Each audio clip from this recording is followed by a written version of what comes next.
Class 11 और class 11th में आज न्यू चैप्टर स्टार्ट कर रहे हैं, पीरियोडिसिटी फंक्शन, पीरियोडिक टेबल एक तरीके से, और उसके जो पीरियोडिक फंक्शन है, जो पीरियोडिक टेबल वाला चैप्टर है वो स्टार्ट कर रहे हैं पीरियोडिक टेबल के बारे में। और पीरियोडिक फंक्शन क्या है, और दूसरी चीज़ पीरियोडिक प्रॉपर्टी, कौन सी प्रॉपर्टी हैं जिनसे ये सारी चीज़ें डिफाइन होगी। एक तरीके से तीन चीज़ें हैं इस चैप्टर में, पीरियोडिक टेबल, पीरियोडिक फंक्शन क्या है, पीरियोडिक प्रॉपर्टी क्या है, इन सब चीज़ों को पढ़ना है। अच्छा, सबसे पहले बात करते हैं, कुछ ऐसी जनरल नॉलेज की बात है कि आपको पता है इतने सारे एलिमेंट डिस्कवर कर लिए गए। अब इन एलिमेंट के बारे में जानना, फिर उनके बारे में पढ़ना।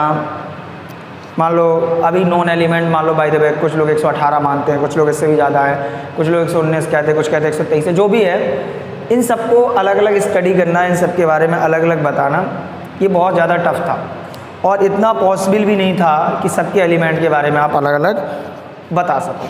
अच्छा, तो इसके लिए फिर एक विचारधारा आई कि एक काम करते हैं, इनको कायदे में अरेंज कर दिया जाए। कायदे में अरेंज करने का मतलब है कि जैसे कि कुछ सिमिलरिटी वाले लोग होते हैं, जैसे कुछ एलिमेंट हैं जिनके कैरेक्टरिस्टिक सेम है, उनको एक साथ रख दिया जाए, कुछ अदर कैरेक्टरिस्टिक वाले हैं उनको भी एक साथ रख दिया जाए। जब ऐसा किया जाएगा तो एक के बारे में पढ़ लोगे तो उससे रिलेटेड 7 कैरेक्टरिस्टिक बारे वाले उनके बारे में भी पढ़ लोगे।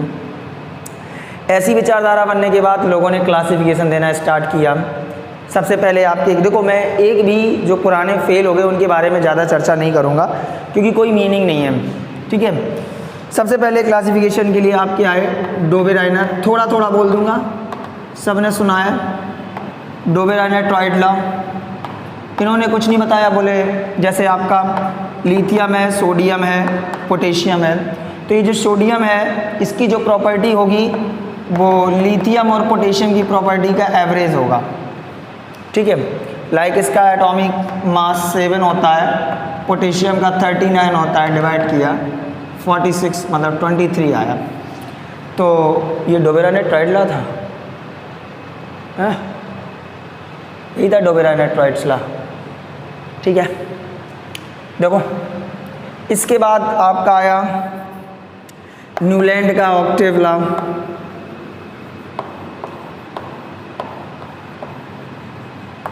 न्यूलैंड ऑक्टेव लॉ क्या है, इन्होंने ये बताया जैसे कि संगीत में होता है वो जने क्या, सा रे गामा पा धा नि सा, मतलब कि जो 1 से 7 तक जो 8वां होगा वो पहले के जैसा होगा, ये बताया था।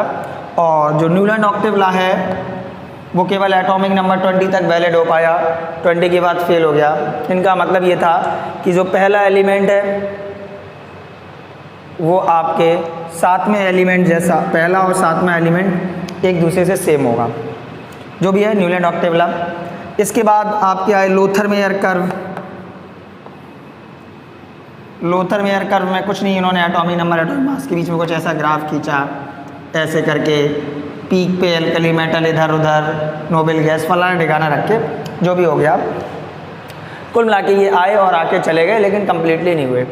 कम्प्लीटली अगर रियलिटी बात करो तो सबसे पहले आए, अच्छे से डिफाइन करने की कोशिश की, वो थे मेंडलीव। मेंडलीव ने जो पीरियोडिक टेबल बनाई या जो भी क्लासिफिकेशन किया वो एक लंबे समय तक चला, वो थोड़ा बहुत ठीक ठाक भी था। इसके बाद जो भी हुआ वो अलग बात है। तो हम लोग थोड़ा मेंडलीव पीरियोडिक लॉ पढ़ेंगे और मेंडलीव के बाद तुरंत हम लोग मोटिवेट हो जाएंगे आगे की तरफ।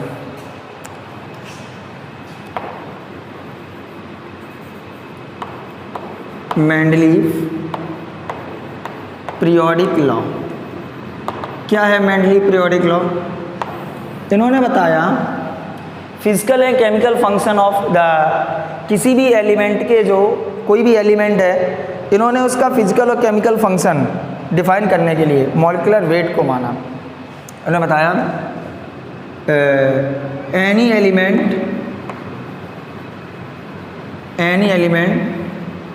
Physical and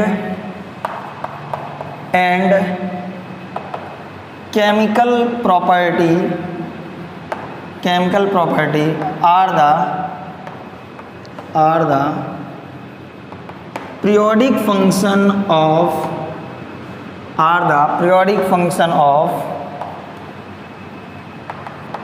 atomic mass. इन्होंने एटॉमिक मास को बेस मानते हुए मेंडलीव ने पीरियोडिक टेबल दी, लेकिन इसमें भी बहुत सारी कमियां थी। पता चले कि कहीं किसी को पोजीशन नहीं, कहीं किसी को पोजीशन नहीं। एक छोटी सी अगर नॉर्मल बात कर लें, जैसे ये क्यों फेल हो गई, फेलियर के रीज़न तो पता ही है, क्योंकि जैसे कि मान लो हाइड्रोजन होता है 1H1, इसका आइसोटोप है 1H2 और 1H3। जैसे क्लोरीन है 70Cl35 और 70Cl37, ये आपके आइसोटोप होते हैं, ये भी आइसोटोप है। क्या है? आइसोटोप है।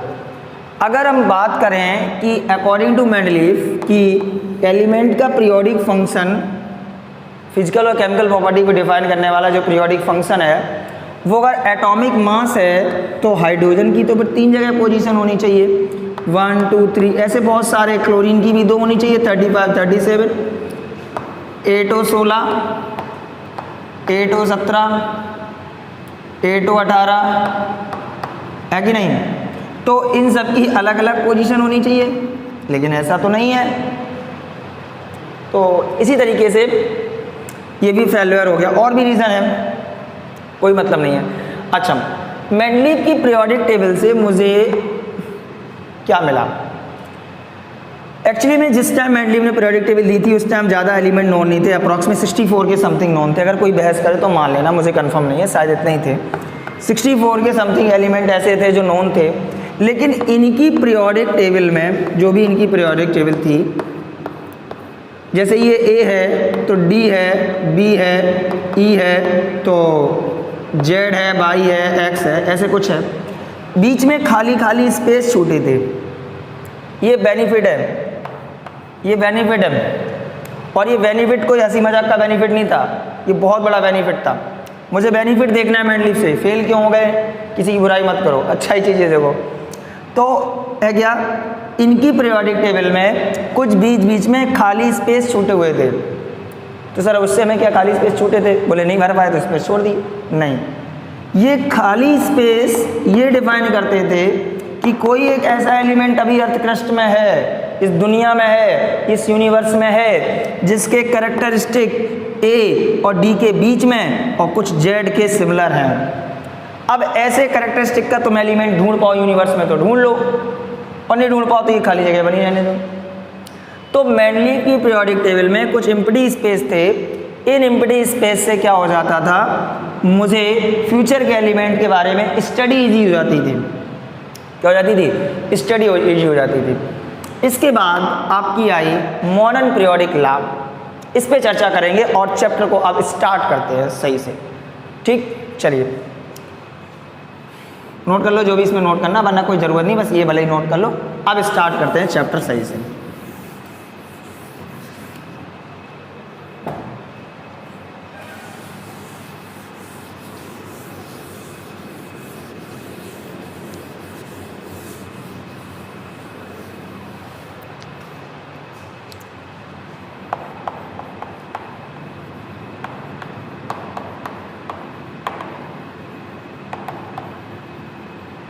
Modern periodic law given by Moseley. Moseley ने दिया, इसको मॉडर्न पीरियोडिक लॉ भी बोलते हैं, मॉडर्न मेंडलीव पीरियोडिक लॉ भी बोल सकते हैं, क्योंकि उससे ही थोड़ा प्रेरित था। मोज़ले ने क्या किया, मोज़ले ने कहा कि चलो मेंडलीव सर आपने जो कहा मैं आज पे आपकी बातों पे मानता हूँ, ठीक, और मैं एक काम करता हूँ, this is frequency, this is frequency, ये क्या है, new frequency, this is atomic mass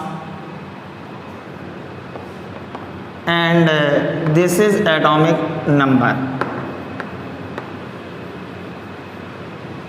कि मेंडलीव बोल के गए थे कि जैसे जैसे एटॉमिक मास, मतलब increasing order of atomic mass में रखा, एटॉमिक मास को इन्होंने वो माना पीरियोडिक फंक्शन। किसने? मेंडलीव ने। तो इन्होंने सभी एलिमेंट की फ्रीक्वेंसी निकाली। फ्रीक्वेंसी निकालने के बाद उस फ्रीक्वेंसी को इन्होंने, मान लो 20 एलिमेंट थे, 20 एलिमेंट की फ्रीक्वेंसी निकाली न्यू, और फ्रीक्वेंसी निकालने के बाद इन्होंने कहा एक काम करो, इस फ्रीक्वेंसी को एटॉमिक मास और एटॉमिक नंबर से मैच करो। तो इन्होंने देखा कि जैसे एटॉमिक मास बढ़े तो कौ फ्रीक्वेंसी बढ़े, कौ घट जाए, कौ बढ़ जाए, कौ घट जाए, कौ बढ़ जाए।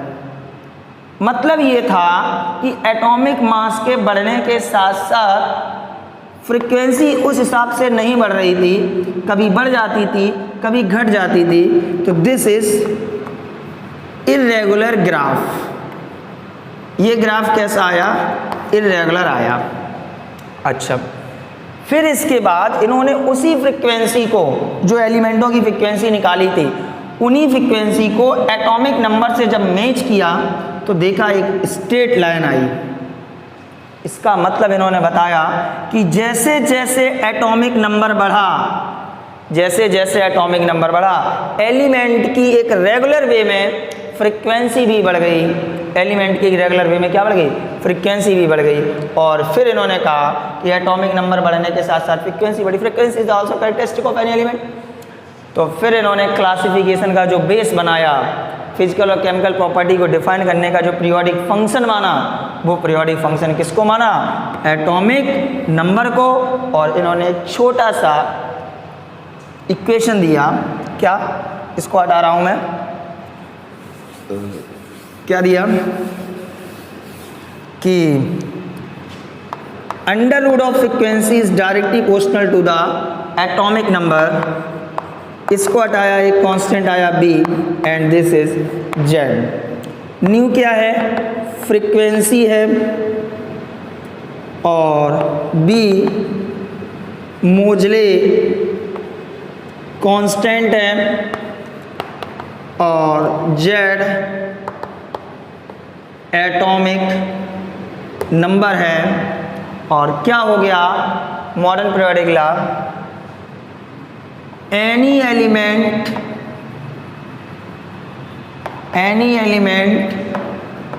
Physical and chemical property are the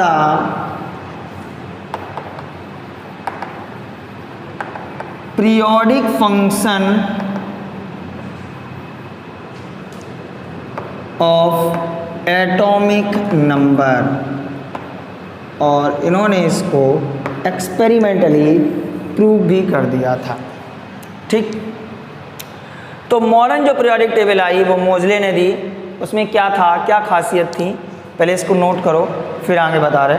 किसी को अब से अगर कोई डाउट आ रहा है तो वो मुझसे पूछ सकता है। इससे पहले के जो डाउट थे वो मैं क्लियर नहीं करूँगा। ठीक है, देख लो एक सेकंड में।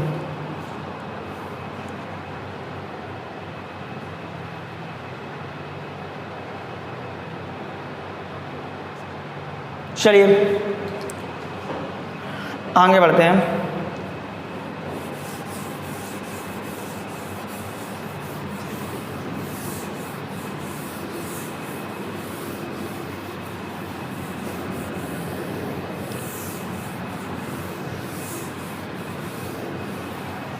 जो मॉडर्न पीरियोडिक टेबल आई,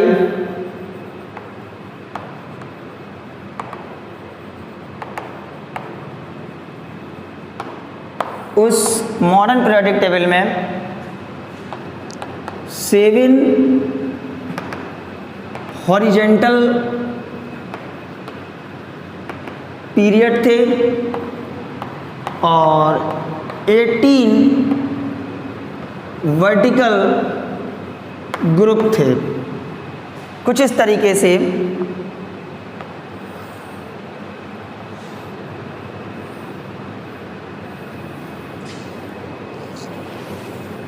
ये आपकी पीरियोडिक टेबल है। ये कुछ अलग बचा हुआ पोर्शन इन्होंने पीरियोडिक टेबल को 4 कंपार्टमेंट बांटा। ये S block, this is D block and this is P block और नीचे एफ ब्लॉक। एस ब्लॉक में 2 ग्रुप थे, फर्स्ट और सेकंड। डी ब्लॉक में 10 थे, 1 2 3 4 5 6 7 8 9 और ये 10। पी ब्लॉक में 6 थे, 1 2 3 4 5 और 6। 3 पीरियड इस लाइन के ऊपर हुआ करते हैं। टोटल पीरियड कितने थे? 7। 3 पीरियड इसके ऊपर और बाकी 4 पीरियड इसके नीचे। ठीक है। 2 यहाँ पे ग्रुप, 8 यहाँ पे, 10 यहाँ पे, 8 यहाँ पे, 10 2 12 18। इसको आपको 2 पार्ट में बांटा गया था, लेंथेनॉइड एक्टिनॉइड, और इसमें ऐसे 14 कंपार्टमेंट थे। 14 शायद ज़्यादा हो गए, 1 2 3 4 6 7 8 9 10 11 12 13 और ये 14। अच्छा, एस ब्लॉक में फर्स्ट ग्रुप में एल्कली मेटल, सेकंड ग्रुप में एल्कली अर्थ मेटल। ये फर्स्ट पीरियड है, ये सेकंड पीरियड है, ये थर्ड पीरियड, ये फोर्थ पीरियड, ये फिफ्थ पीरियड, ये सिक्स पीरियड, ये 7 पीरियड। फर्स्ट पीरियड में मात्र 2 एलिमेंट, फर्स्ट पीरियड में मात्र 2 element, very small period. Second period में 8 element, small period, short period, very short period, short period. Third period में 8 element, short period. Fourth period में 18 element, long period. Fifth period में 18 element, long period. Six period में 32 element. क्यों? क्योंकि sir 14 तो यहाँ पे और यहाँ 18 यहाँ पे और 14 यहाँ के शिफ्ट यहाँ कर दिए गए थे, जोड़े तो इसके ही जाएंगे। वेरी लॉन्ग पीरियड और 7 पीरियड में 32 तो हैं, जो आएगा फिर उनको भी व्यवस्थित कहीं किया जाएगा, तो इसको वेरी लार्ज पीरियड। तो first period very short, short short, long long, very long और वेरी वेरी लॉन्ग। ठीक है। यहाँ पे एल्कली मेटल फर्स्ट ग्रुप में, एल्कली मेटल सेकंड ग्रुप में, एल्कली अर्थ मेटल थर्ड में बोरॉन फैमिली, फोर्थ में कार्बन फैमिली, फिफ्थ में नाइट्रोजन फैमिली। नाइट्रोजन फैमिली का नाम होता है पिनिकोजेंस, ऐसी बोल रहा हूँ मैं। 6 में ऑन्कोजन, 7th में हेलोजन और 8th में नोबेल गैस। कौन सी होती हैं? Noble gas. तो 7 हॉरिजॉन्टल पीरियड थे, 8 वर्टिकल ग्रुप थे। पहला पीरियड आपका short, very short, short short, long long, very long, very long. इसके बाद सुनो, अब कुछ बातें हैं। एक नॉर्मल सी बात है, मैं बताना चाहूँगा कि पीरियोडिक टेबल में कौन कितने एलिमेंट हैं। मैं इस एफ ब्लॉक को साफ करके अपनी सारी बातें कहना चाहता हूँ आपसे। देखो, आपको पता है कि पीरियोडिक टेबल है तो इसमें मेटल होंगे, नॉन मेटल होंगे, फलना ढिकना जो भी होगा, सब कुछ होगा। जरा बात करते हैं मेटलॉइड की। पीरियोडिक टेबल में 8 मेटलॉइड हैं। कितनी मेटलॉइड हैं? 8। कौन कौन सी? Astatine, tellurium, antimony, germanium, polonium, boron, arsenic, silicon. Aunty तेरी सब्जी पूड़ी बासी गाना, ये मेटलॉइड है। What is the metalloid? Metalloid वो होते हैं जिनमें मेटल और नॉन मेटल दोनों के कैरेक्टरिस्टिक होते हैं, या बीच के जो होते हैं उनको मेटलॉइड बोलते हैं। चलिए, boron, aluminium, gallium, indium, thallium, carbon, silicon, germanium, tin, lead, nitrogen, phosphorus, arsenic, antimony, bismuth, oxygen, sulphur, selenium, tellurium, polonium, fluorine, chlorine, bromine, iodine, astatine, helium, neon, argon, krypton, xenon, radon. Why are bonding this? Reason है, सुनिए। ये देखिए, ये जो मैं dark circle ले रहा हूँ, डार्क सर्किल,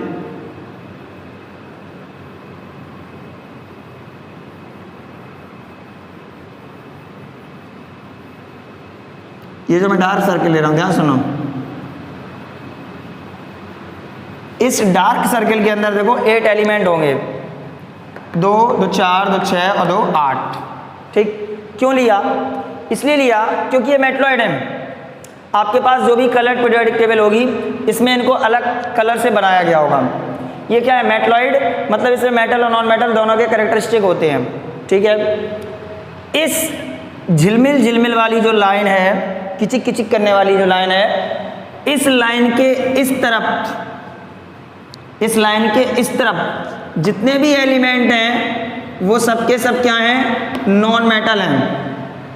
क्या है? नॉन मेटल हैं। और इस लाइन के इस तरफ ये सब जो भी एलिमेंट हैं, ये सब क्या हैं? मेटल हैं। तो पीरियोडिक टेबल में कौन मेटल है, कौन नॉन मेटल है, क्लियर कट हो गया।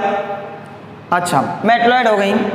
इसके बाद दूसरी चीज़ है गैसियस एलिमेंट। पीरियोडिक टेबल में कितने एलिमेंट ऐसे हैं जो गैस फॉर्म में पाए जाते हैं? तो पूरी पीरियोडिक टेबल में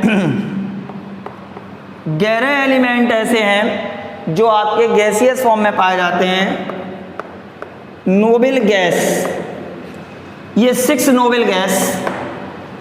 अब भाई यहाँ एक और आ गया 118 का, ऐसे OS करके कुछ आया है, याद नहीं मुझे, ये भी आ गया। अगर इसको इंक्लूड कर लो, बट वो रेडियो एक्टिव गैस है, वो रेडियो एक्टिव गैस है, इसलिए इसको हटा के बात कर रहा हूँ मैं।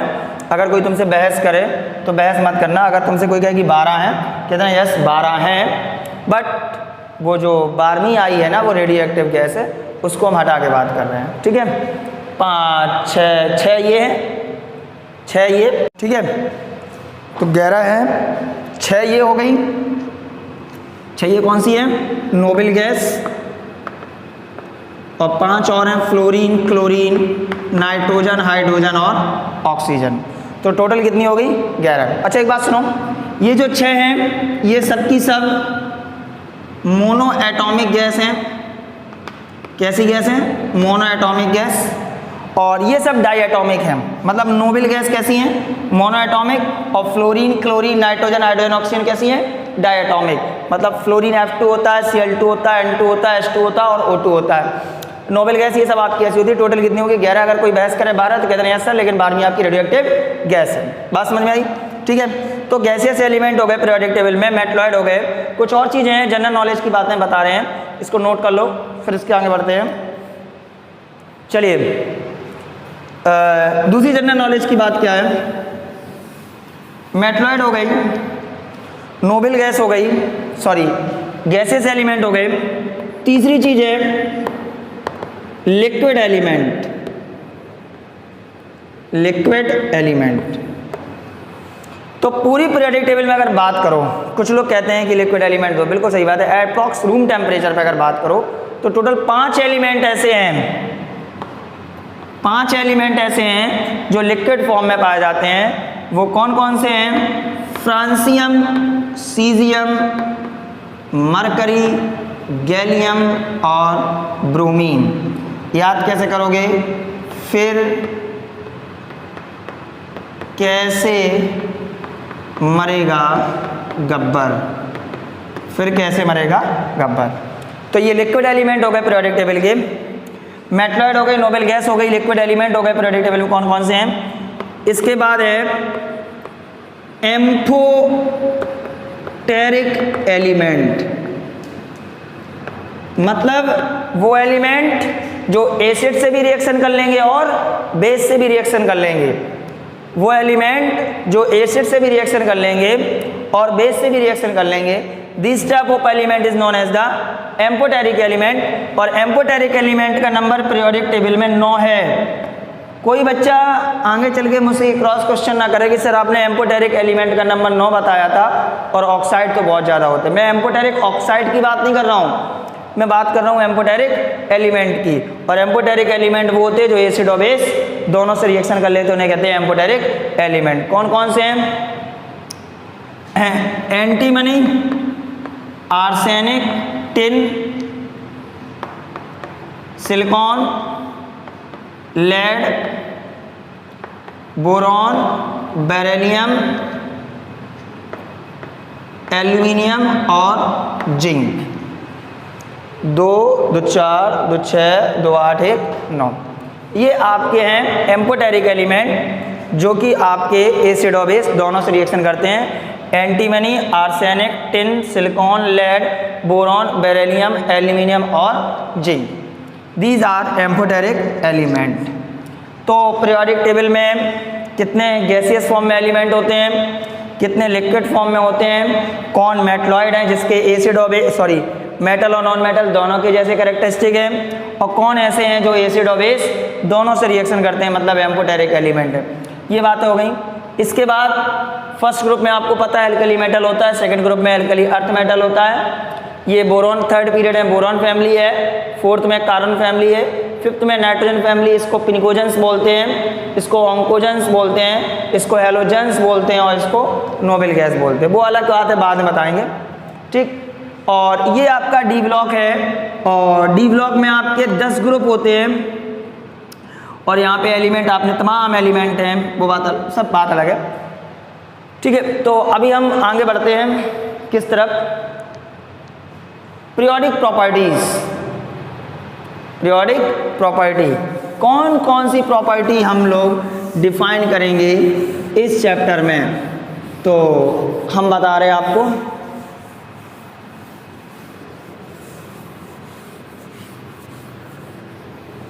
उससे पहले चाहें तो हम लोग एक चीज़ और सीख सकते हैं कि how to find the group number of any element. एक चीज़ और सीख लें, उसके बाद बताएंगे how to find group number of any element. किसी भी एलिमेंट का ग्रुप नंबर कैसे निकालेंगे बिना इलेक्ट्रॉनिक कन्फिगरेशन के, बिना इलेक्ट्रॉनिक कन्फिगरेशन के ग्रुप नंबर कैसे निकालेंगे। चलिए, नंबर फर्स्ट 1 to 52, 1 से 52 तक के एलिमेंट। अगर कोई एलिमेंट है और जो कि आपका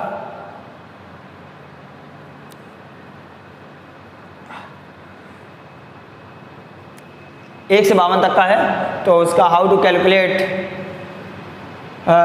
एटॉमिक नंबर, ग्रुप नंबर, उसका ग्रुप नंबर कैसे निकालेंगे।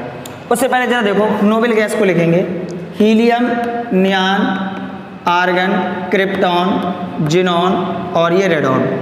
इसका एटॉमिक नंबर 2 होता है, 10, 18, 36, 54 और ये 86, ठीक है। तो इनका हम लोग कैलकुलेट करने जा रहे हैं ग्रुप नंबर, ठीक। 1 सेकंड रुको बेटा, ठीक। चलिए देखिए, ये है थोड़ा, यहाँ 1 to 57 तक निकालेंगे। 1 से 57 तक के एलिमेंट का मान लो आपसे कह दिया कि एक एलिमेंट ए है और इसका एटॉमिक नंबर 11 है, इसका तुम्हें ग्रुप नंबर बताना कितना है।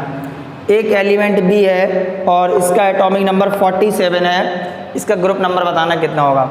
एक एलिमेंट सी है और इसका एटॉमिक नंबर 52 है, इसका ग्रुप नंबर बताना कितना होगा। तो कैसे कैलकुलेट करेंगे, सुनिए। 1 to 57 तक का क्या रूल है, ग्रुप नंबर बराबर कैसे निकालोगे। जिसका आपको ग्रुप नंबर पूछा गया है उससे जस्ट पहले की नोबेल गैस देखो। जैसे ये 11 है, 11 से पहले की नोबेल गैस कौन सी है, 10, तो उससे पहले की नोबेल गैस हो गई 10।